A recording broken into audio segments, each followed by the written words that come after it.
কিভাবে আপনার হাতে থাকা ফোনটি দিয়ে আপনার ভোটার কেন্দ্র, ভোটার নাম্বার বের করবেন। চলেন, লেটস গো। প্রথমে চলে যেতে হবে গুগল প্লে স্টোরে।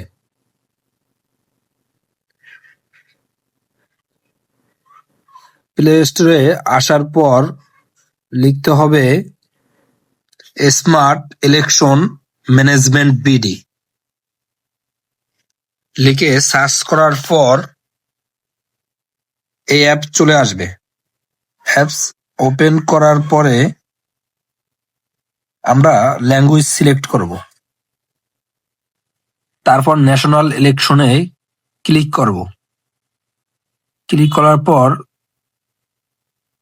ফাইন্ড সার্চিং আমরা চলে আসব। চলে এসে এনআইডি কার্ডের নাম্বার দিব।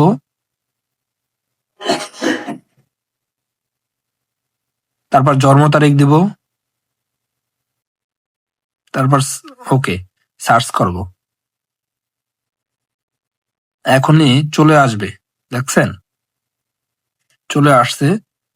ভোটার নাম্বার চলে আসছে এবং আপনার ভোটার সিরিয়াল নাম্বার চলে আসছে, আপনার সেন্টার চলে আসছে।